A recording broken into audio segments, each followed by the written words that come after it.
Alors, là aussi, c'est une des choses dont les gens n'ont pas souvent pris conscience. Ouais.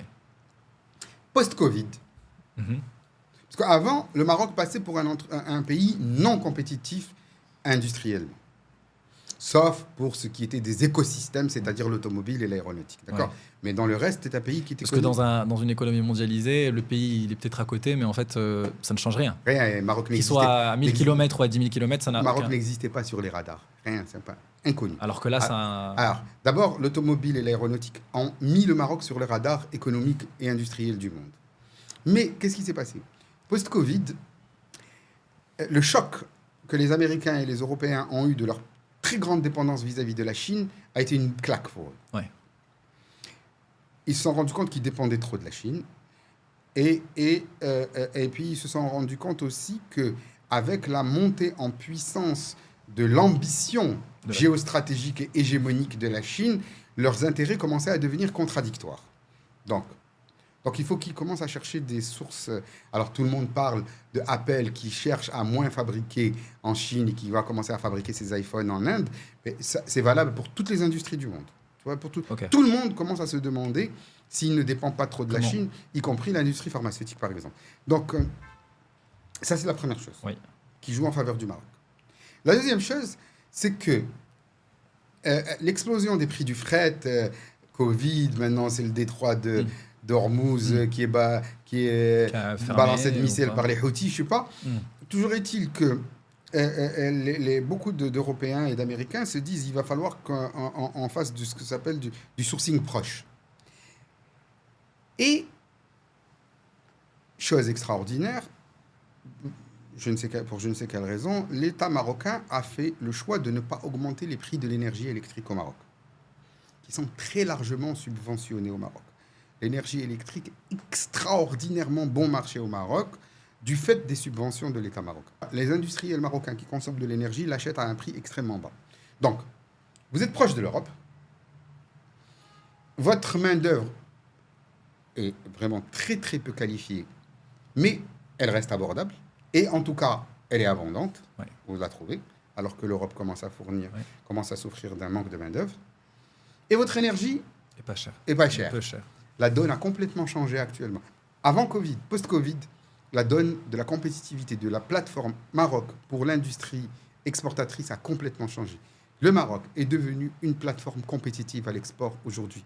Et ça, par contre, ceux de vos auditeurs de votre podcast qui cherchent des choses, ça, ils doivent se le mettre dans la tête.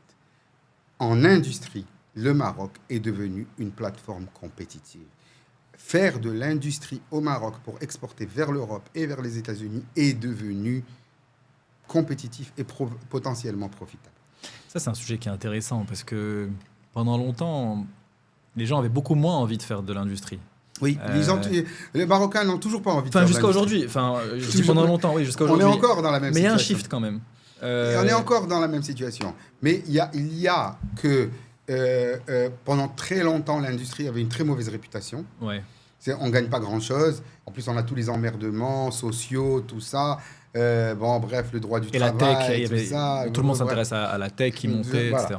Donc, il y a une prise de conscience qui ne s'est toujours pas faite que l'industrie est redevenue intéressante. Et puis, bon, c'est vrai que les coûts des facteurs ne sont plus un problème au Maroc. Maintenant, l'environnement des affaires, il continue à être sacrément problématique. Je veux dire, pour obtenir l'autorisation de construire votre usine, pour obtenir votre permis d'habiter, votre permis d'exploitation, peut-être continue à être une galère effroyable. Et donc, bon, alors quand en plus on sait que le droit du travail est systématiquement défavorable à l'employeur et systématiquement favorable à l'employé, bon, tout ça, ça n'encourage pas beaucoup. Et ça, en tout cas, ça entretient cette vieille image que, oh là là, il ne faut pas s'intéresser à l'industrie, c'est qu'une galère. Au Maroc, l'industrie, c'est une galère. Moi, ce que je dis, c'est que c'est faux. L'industrie, c'est devenu très, très intéressant. Bon, c'est vrai, l'environnement des affaires est très dur.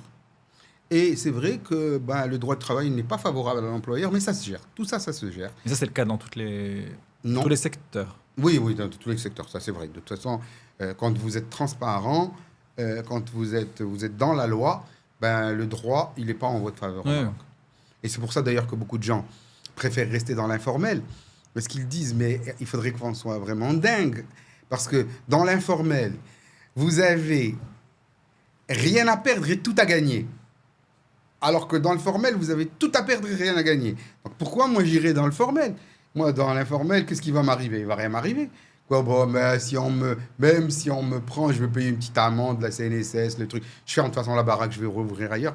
C'est que l'environnement global est entièrement décourageant pour le formel et très, très encourageant pour l'informel. Donc les gens, ils te disent, mais pourquoi j'irai travailler dans la transparence totale? Ça va me coûter beaucoup d'impôts, beaucoup de charges sociales, beaucoup d'emmerdements, beaucoup de trucs. Et qu'est-ce que je gagne à faire? Pas grand-chose. Alors que l'informel, ben, j'économise tout. Je travaille hors taxe. Mais si on prend l'industrie, là, depuis quelques années, il y a la volonté de pousser l'industrie. Oui. Est-ce que justement, les aides, les subventions, les accompagnements, est-ce que c'est quelque chose qui aide à sortir de l'informel vers le formel? Non, pas du tout.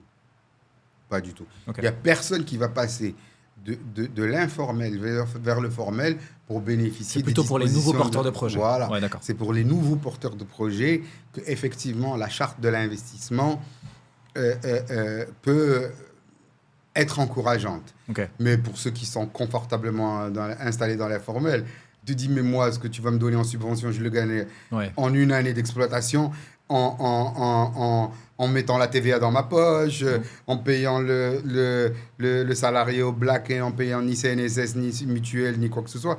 Ça fait doucement rigoler, ça. Ouais. Merci d'avoir écouté cet extrait. Si ça vous a plu, vous aimerez encore plus l'épisode complet qui apparaît juste ici à l'écran. Donc allez-y, cliquez pour le regarder et n'oubliez pas de nous dire ce que vous en pensez.